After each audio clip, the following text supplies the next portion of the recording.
Join Eth-Non-Tec in staying safe, sanitize, and put your mask to the task. Pass along this message and pass along this link. Please subscribe to Eth-Non-Tec's YouTube channel, Storytelling with Eth-Non-Tec. We'll be streaming very soon.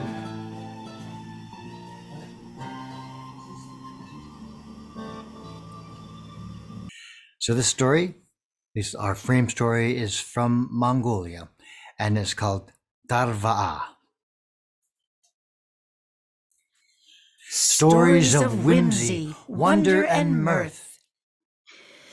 The sorrows of death, the joys of birth. Filling the heart with between listening and sight. Moving between shadows in the language of light.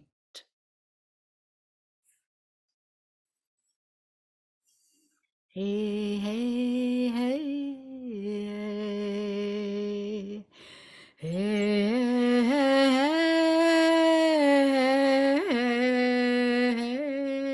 hey, hey,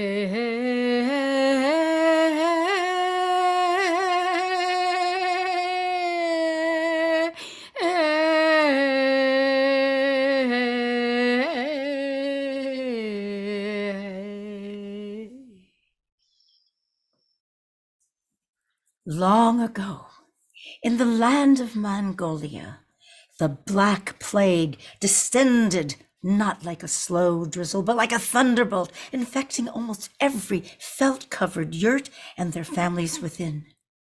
Dotting the grasslands and nestled upon the hills, cries for loved ones lost could be heard every few minutes of every day. There was not one family that had not been impacted in some way by the Black Plague. The plague was winning. On the edge of one village, a yurt, sat a boy, a young lad, a lone young lad. His name was Tarva'a, whose once bright eyes were now clouded with great sorrow. He had just lost his own parents, the only family he had. Would no one come to guide him, to take him in now? No, he could be infected. Oh, our first responsibility is to our own health. No, we cannot help. We have our own suffering among our own. But he has no one. Is this what you want for our family too? Well, at least let us bring him food and firewood to stave off the cold. No, we will need all of that for ourselves.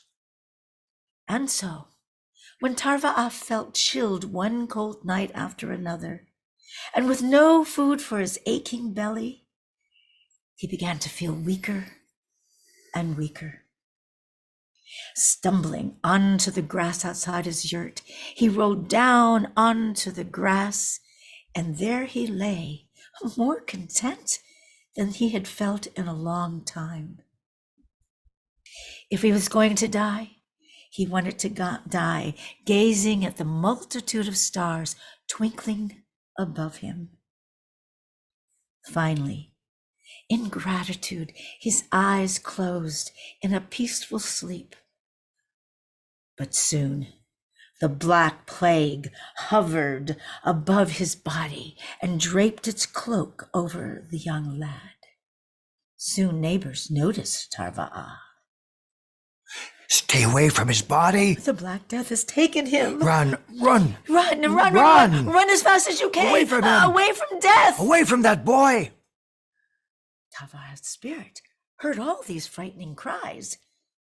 He rose out of his sleeping boy's body and looked down upon the hopelessness of his feverish shell. Now, his spirit hovered in sorrow for a moment, and then swirled down beneath the grass, the soil between the roots and the rocks. Down, the spirit traveled deep into the earth. Down. I went into the subway at Union Square on Broadway. And there on the platform, it was filthy. There was so much noise. And then the train came rumbling through the tunnel and the doors opened. And when I went inside, it was so strange and still. As if I was with a congregation, I sat down quietly. And then I saw, by a pair of feet on the ground, a net filled with crabs. I looked up, and there sat a fisherman with a blue navy pea jacket and a blue knit hat. His eyes were closed. And then suddenly he called out, "Mary!"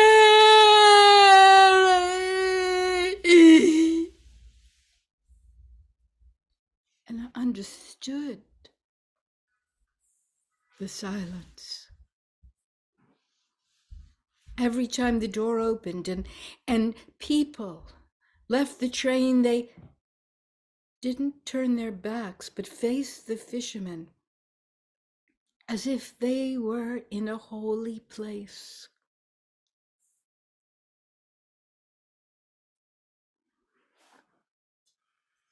All recognized the communal grace, the truth of suffering and death.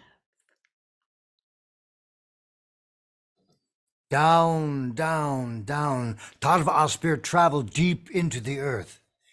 And soon he found himself standing in the vast darkened grassland, the land of Yama, the underworld, the land of the dead. Above him arched an indigo sky. In the distance was an enormous dome-like structure, a yurt, a great yurt. He walked towards it, and the moment he arrived at its entrance, the entranceway, the large door flap, gently lifted up. Curious, he stepped inside. His eyes widened with the wonder of what he saw on the ceiling of the great yurt. It sparkled with the constellation of jewels, gems, diamonds, like the constellations of a night sky.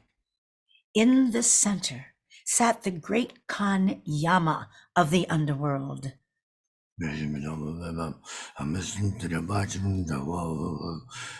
The great Khan was running his fingers along the lists of thousands of entries, reviewing and reciting the names of those whose time had come. When suddenly, Who are you? and the great Khan of the dead summoned the young lad Tarva'a. I am Tarva'a, O great Khan. I just died. The Black Plague. I saw my dead body. I came straight away to report to you, O great Khan. The great Khan's mouth silenced with a Wait a moment. Let me see your name. Tarva'a? No, not on this list for a long time. You're in luck. It's not your time yet, young Tarva'a. But this poses a problem. You do not belong here. Well, let me think about this for one day. I'll call upon you later. And Tarva'a bowed before his majesty and took his leave, wondering how could this be? And now, where should he go? But like any curious lad, for the rest of the day, he wandered around the land of the dead.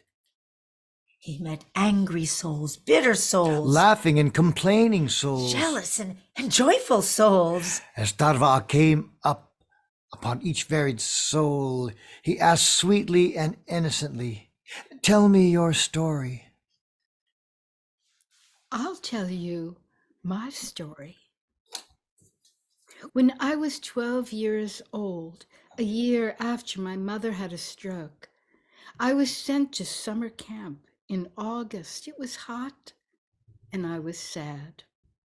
Instead of playing with all the other young people, I chose to swim laps in the lake alone. One day, when I was climbing onto the wooden deck, I saw a boy standing with a fishing pole wearing a black leather jacket. I knew who he was. Everyone said he was the bad boy. But he didn't look bad. He looked distraught. Dangling from the hook on the fishing pole was a frog that he had caught. I went toward him slowly. I put out my hand, and he lowered the frog onto my palm. Then gently, the boy took out the hook, and the little moist, warty creature nestled against my skin and then hopped off. I saw it, and the boy agreed. The frog hopped away, turned, looked at us as if he was thanking us, then turned again and disappeared into the grass. After that, every afternoon, I sat on the deck beside the boy who was not a bad boy at all, and we talked about everything. We became friends. He took off the black leather jacket. I cheered up. I have always been so grateful for the bad boy who wasn't bad and the little frog. With wonder, grace, and gratitude, Tarva'a listened to the stories of warriors and beggars, sages, and fools. Kings and hunters and grandmothers too. The spirits spoke of their triumphs and their failures, their The songs of sorrows, songs stories, of mystery and mirth. in the language of light. The boy listened to these stories of humanity, all of them leaning towards one goal in life. To find love. When this young lad, Tarva, realized his ultimate desire, this reason for life was love, oh, that's when she appeared. She appeared, this young girl so beautiful. Her laugh was like the twinkling of stars, her kindness like that of his mother's, and his heart stirred with affection. Tarva spent the rest of the day with her, laughing as they played with all the wonders of the underworld, until... won't you come back with me, back to the living world? Oh, no. Oh, this home is for me. I am dead and have been for hundreds of years. But there is a way you can keep me with you. In fact, all of those you have met can be kept alive. And the beautiful soul leaned over and whispered, Tell our stories. and then she kissed Tarva on the cheek. And just as Tarva'a turned to kiss her back, he heard a booming voice. Tarva, come to me now. I have made my decision. And with a crack of thunder, he was swooped into the majestic yurt of the great Khan. I've watched you in this land of the dead. Oh, you are a fearless soul. You listened even to the voices in the shadows, the darkest shadows. But it is time for you to go home.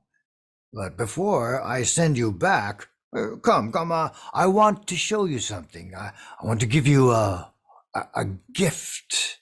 Let me show you. On the corner of my building, there is a church. And in the morning, I would rush by the church as quickly as I could because I didn't like to look at a particular homeless woman.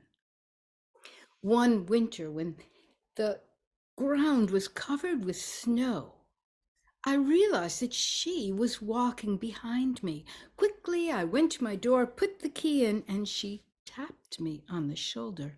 Hey, you dropped this. And she offered me coins. I vaguely remembered the sound of coins falling from my pocket into the snow. Take them. I said, no, you take them. You need it. No. God loves those who help others. So I took the coins and I thanked her. She turned and left. And then she looked back and she said, hey, you should learn to pay attention. You gotta take care of yourself. It's all about love. And she left. I never saw her again, but she gave me a great gift. The great Khan led Tarva'a out and behind the yurt.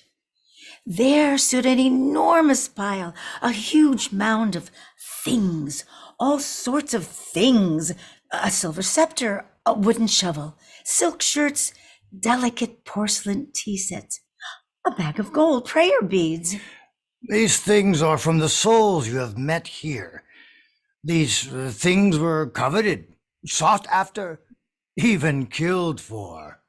Oh, many of them cried when they discovered all this down here in death. All of this? It's just useless trash now. Oh, yeah, some went insane.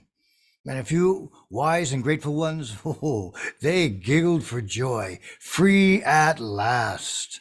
Tarva'a's mouth gaped open as they purveyed all the wonders, all the things, all the glory, all the magnificence, the history of these things in this gigantic pile. Choose something, Tarva. Take it home. You are leaving the underworld now, and you'll be up there again, living amongst them. Take a gift back to the land of the living as a reminder of your time here. Tarva'a took a long look. His eyes flit from one object, one thing to another. Then a pause. Then he pointed. Ah, that. And what he pointed at was not gold, nor wood, not big, something small, something that could appear insignificant. Yet for him, it held an essence. Ah, you chose wisely. That will be a most precious gift. And in a flash of lightning and rumbling of sound rolling across the dark kingdom, Tarva'a's spirit felt the wind under him, lifting him. Up he soared. In the earliest times, there was neither day or night. The sky was always dark. The people built fires between encampments for light and warmth. But it happened that all the fires went out. There was a little girl of the earliest race who was walking, and she looked in the hearth filled with dry ash, and there she saw something glowing, something so tiny. And she reached in, and in the ash was a burning ember. She took all the ash and threw it into the sky. It went up, up, up, soaring, turning, and all the ash turned into stars. For the first time, the sky grew red, and the sun rose, and it was day and light. And after a while, the sun set. It was night. The sky was not only black, but there were white stars shining. So it is, said the Sand People. It's true. Suddenly, Tarva was lying in the field of grass from whence he came. He felt the warmth of the morning sun upon his face, but he could not see the light. While under the black spell, Tarva's body, abandoned body, was left like a carcass for the crows. The hungry birds had pecked out his eyes. Still, Tarva in all his blindness smiled upon awakening. Alive! I am alive! And with this small gift, this small ember, this essence that he had chosen as his gift, Tarva arose. His hands surveyed his body, and he felt his body whole, his legs strong enough to carry him home And into his new life. In time, finally, the Black Plague passed. Villagers began rebuilding their lives, and soon the wisdom of Tarva's chosen small gift, this small gift with an essence, filled his inner world. And was carried by this young man into the world. I once found a silver ring in a second-hand shop in Northern California, and I carried it home. But it was so big, even though it was beautiful, that I never wore it, and then I lost it. 25 years later, rummaging through boxes on shelves in my house, I found it. It was really beautiful, so surprising, I put it on. The next day, I was in Chicago in a festival, and I was walking on the avenue, and there was a jewelry store. I went in to buy a gift for my host. There was a whole area of the most beautiful silver Native American jewelry. The woman behind the counter couldn't take her eyes off my ring. Do you know who made that ring? She said. No, I said. It's a one of a kind. Come. She went to the computer and Googled and then scrolled and scrolled and scrolled until there was a picture of this ring. There's only one. It was made by a great Pueblo artist. Oh, do you know what it's called? No, I said, I thought it was like an important deity or like a corn mother. No, she said. It's called the storyteller. I do not take this ring off. Tarva lived a full and very long life. At the end of each long day, the villagers gathered around the flickering light of the fire to listen to him. They listened for decades and decades, and now, this very, very old blind man, telling stories as if he had listened to the whole world and beyond. His neighbors, impressed and mesmerized, often asked, "Where did you get all these stories?"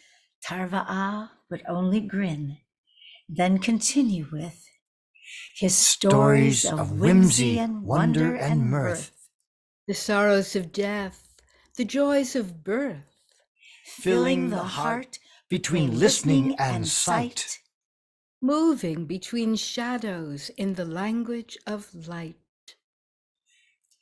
giving to our world grace, gratitude, and the gift of storytelling. Tarva, the beloved storyteller.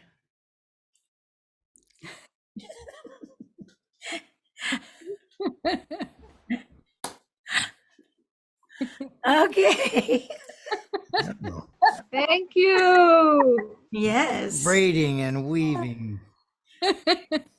Yes, you know, in the constellation of the stars, there's the weaving sisters, weaving the yarns. And of course, what we did was a three-person yarn there.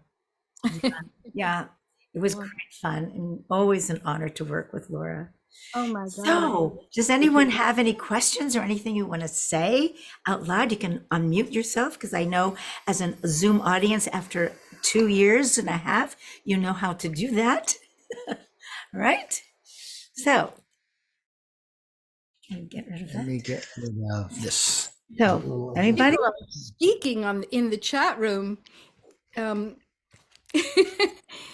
not speaking out loud. Oh, it was Speaking out wonderful. loud. It was so wonderful Well, to see you. Oh, thank you. Beautifully done. Beautifully done. Laura. Oh my gosh. Each of you together are just wonderful. The Oh, dynamic is so strong and profound. thank you, Winnie. Thank you, Winnie. Oh, it's so. Oh, it's good to hear you, Winnie. Winnie's in the second part of our life up on Orcas Island. So, are you on Orcas now? Or are you I on? am on Orcas. I am on Orcas, and you're loud and clear, and all the technology worked today. Woohoo! Wow. I know the timing last week was just oh, wasn't that magic? Mm. Lots of cold, lots of snow up there. We heard. Yes. And Yes. blackouts. You lost power too for a while, huh? Yes, twice we had outages. Yeah. The mainland part of our line failed. Yeah. Wow. Anyway, that's good. Everybody lights the candles and it's good. Great. Okay, so Tell stories by candlelight. right, that's right. Perfect, like the old days. Yeah. All right. So Can I sneak in and say that it was completely fantastic to work with Robert and Nancy? Oh, I'll bet. Just so caring about every detail and generous. I just loved every minute of it. thank you. Oh, Laura. it was magic working with you. Yes. It was. Everything just came together so beautifully. Yeah. Yeah. So we had this. Oh, go ahead. Oh, I just want to say I've known them for so very long, and the dynamic today with the three of you really is profoundly successful. You're just great. We'll have to do another story I think together. we'll do another one now. Let's do this. one. Absolutely. No, it's I a heard that love Laura was affair. going to be there. I thought, oh, I can't miss this. Yeah. Good. Yeah. Well, I'm going to put on gallery for a minute so I could see. Yes, I am. you all. I can see people. lots It's of folks here. wonderful. Yes. There's Ron. Oh, so many wonderful. Marlia's Lovely. here. There we Here I go. am. Doris. Ida, early Ida, And Shimojima. Don Wen. and Tessa. Wow. Carol Wright. And my daughter is here. Oh my goodness. We better behave. Too All right, late. Tessa. And Tessa Koenig. Hey. Yeah. All right. And Carol, so many friends. It's fabulous. The whole story sounded like music. I felt like I was under a spell. It was just, I felt like I was floating. Thank you. Oh, thank you. Wonderful. Thank you. That's beautiful. Floating. We made her float. There you go. That's great. Well, if anyone doesn't have anything more to say, let's go right into our breakout rooms where you get to actually now share with each other. Melinda, if you could put that panel on, these are going to be your 3 prompts that you will, share with each other. And then exploration and inquiry. As we come to this close of the year, it is about grace and gratitude. So we'd like to explore on these themes. So what are you grateful for? What will you let go of? And what will you embrace in renewal? And we'll keep it up so that you can Refer to it. to it. But now I think Sarah So Melinda and Sarah, by the way, are our wonderful techs who had a lot of work to do, who to spotlight, when to do this, they were beautiful. They were great. So, all right. So now Sarah will put you into breakout rooms. Yeah.